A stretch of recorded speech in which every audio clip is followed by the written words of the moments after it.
ಈ ಹಿಂದೆ ಬಂದಾಗ ನಡೆಯೋ ತಮ್ಮ ದೂರದ ಊಟ ವಯ್ಯ ಆಗುತ್ತ ಬಂತಲ್ಲೋ ಸಾಟ ಎಷ್ಟೋ ಮಂದಿ ಹುಟ್ಟುಟ್ಟ ಒಗದಾರ ಈ ಕೋಟ ಅಂತಕ್ಕಂತ ಒಂದು ಪದ್ಯ ಹೇಳ್ಯಾರ. ಹೌದೌದು. ಇನ್ನ ಸಂಗೊಳ್ಳಿ ರಾಯಣ್ಣನೊಂದು ಪದ್ಯ ಹಾಡಿದ್ರು. ಯಾರಿಪ್ಪ? ರಾಯಣ್ಣಗ ನೋಡಿ ಬ್ರಿಟಿಷರದ ಕಲಿತಿತ್ತೋ ಕುಂಡಿ ಅಂತ. ನೋಡ್ರಿ, ಕವಿ ಮಾಡವ್ರ ಎಟ್ಟು ಶೇಣ್ಯ, ಸಭಾದಾಗ ಹಾಡವ್ರ ಎಟ್ಟು ಶೇಣ್ಯ. ಎಷ್ಟೋ ಹೆಣ್ಮಕ್ಳು ಕೂತ್ ಕೇಳ್ತಿರ್ತಾರ, ತಾಯಂದಿರು ಕೇಳ್ತಿರ್ತಾರ, ತಂದಿ ಬಳಗದವ್ರು ಕುಳಿತಿರ್ತಾರೆ. ಇಟ್ಟು ಅವಾಚ್ಯವಾಗಿ ಇದು ಶಬ್ದ ಬಳಸ್ತಾರ ಅಂದ್ರ ಇರ್ಲಿ, ಅದ್ರ ವಿಚಾರ ಬಿಡುನು. ಅದ್ರೊಳಗ ಬೆನ್ನು ಹತ್ತಿತ್ತ ಜನರ ಜುಂಡಿ ಅಂತಂದ್ರಿ. ಜುಂಡಿ ಅಂದ್ರೆ ಏನು? ಜುಂಡ, ಜನರ ಜುಂಡ ಅಂದ್ರೆ ಇದಕ್ಕೊಂದು ಅರ್ಥ ಸಿಗ್ತೈತಿ, ನನಗ್ ಗೊತ್ತಿದ್ದ. ಮತ್ತ ನಿಮ್ಮ ಕವಿಗಾರಟ, ನಿಮ್ಮ ಹಾಡೋಟ ಶಾನ್ಯಾರ ನಾವಲ್ಲ. ಜುಂಡಿ ಅಂದ್ರೆ ಇದ್ರ ಶಬ್ದಶಃ ಅರ್ಥ ಏನು? ಈ ಕುರಿಗಳು ಜುಂಡ ಆತಾರಪ್ಪ. ಜುಂಡಿ ಅಂದ್ರೆ ಏನು? ಜುಂಡ ಶಬ್ದಶಃ ಅರ್ಥ. ಇನ್ನ ವೈರಿ ಬ್ರಿಟಿಷರದ ಕಡಿತಿತ್ತ ಗುಂಡಿ, ಗುಂಡಿ, ಗಮಂಡಿ. ಎಲ್ಲಿಯೂ ತಗದ್ರಿ ಶಬ್ದಗಳು ನನಗ್ ತಿಳಿವಲ್ಲ. ಏನು ಮಾಸ್ತರ್ ಮಾಡ್ತಾನ, ಕಲ್ಮಿಸ್ ಮಾಸ್ತರ್ ಮಾಡ್ತಾನ ಹಾಡ. ಕವಿ ಮಾಡ್ಬೇಕ ಎಂತಾದಿಟ್ರ ಹೆಂಗ ಕವಿ ಮಾಡಿಬಿಟ್ರ ಹಂಗ್ರಿಪ್ಪ. ಎಂತಾದ್ ಹೇಳ್ತಾರಪ್ಪ ಅಂತಂದ್ರ, ಅಂಗಿ ಹರಿದಾದ್ರೂ ಹರಿಲಿಲ್ಲ ಗುಂಡಿ, ನಿನಗ ಹೆಂಗಾದರ ಉಚಿತ ಅರಮನಿ ಕೊಂಡಿ.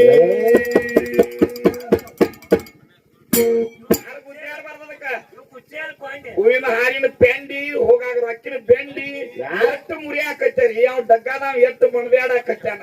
ಅಲ್ಲಿ ಎಷ್ಟು ಯಾರು ಕೊಡೋರು ಅಕ್ಕಿನ ಪೆಂಡಿ ನಿಮಗ? ನನಗೆ ಮನ ಮಾಸ್ತರ್ಗಳ ಇಲ್ಲಿ ಮಾಸ್ತರ್ರಿ ಎಲ್ಲರಿಗೂ ಕೂಡ ಹಂಗ ವಿಷಯ ಆಗಬಾರ್ದು, ಅರ್ಥಕ್ಕೆ ಅನರ್ಥ ಆಗ್ಬಾರ್ದು.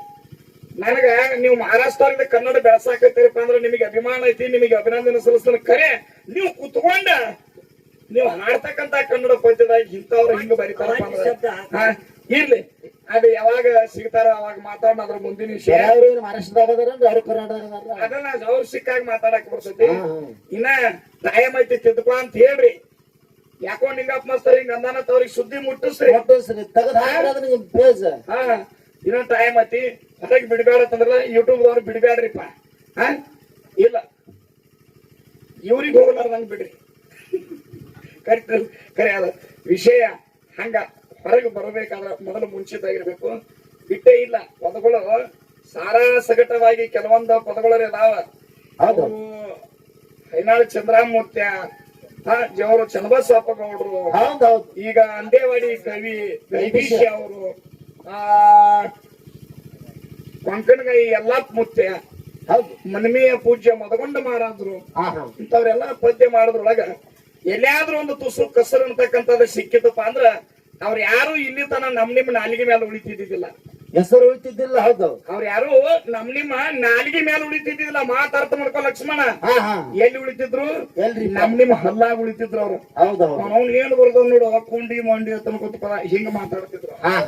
ಹಂಗಾಗಬಾರದು. ವಿಶೇಷವಾಗಿರತಕ್ಕಂತ ಸತ್ಸಂಗದ ಶಿವನಾಮ ಸ್ಮರಣೆ ಮಾಡಾಕತ್ತೀರಪ್ಪ ಅಂದ್ರ ಅದಕ್ಕೊಂದು ಗೌರವ ಐತಿ. ಆ ಗೌರವನ್ನ ನೀವು ಕಾಪಾಡಿಕೊಂಡು ಹೋಗ್ಬೇಕಂತ ತಿಳ್ಕೊಂಡು ಹಿರಿಯರಾಗಿರ್ತಕ್ಕಂಥವ್ರು ನಿಮ್ಮ ಮೇಲೆ ಜವಾಬ್ದಾರಿ ಕೊಟ್ಟಾರ. ಆ ಜವಾಬ್ದಾರಿಗೆ ಏನು ಬರಬಾರ್ದು, ಮುಂದೆ ಹತ್ತಬಾರ್ದು, ಚ್ಯುತಿ ಬರಬಾರ್ದು. ಅದಕ್ಕಾಗಿ ಒಂದು ರಿಕ್ವೆಸ್ಟ್ ಐತಿ, ಕುಂಬಾರ ಹುಡುಗಂದು ಕೊಂಡಿ ಗಮಂಡಿ ಅದೆಲ್ಲ ತಿಂಡಿ ಏನ್ರಿ ಬರಬಾರ್ದು. ಕೇಳ್ರಿ, ಇನ್ನರೇ ಬಿಡ್ರಿ.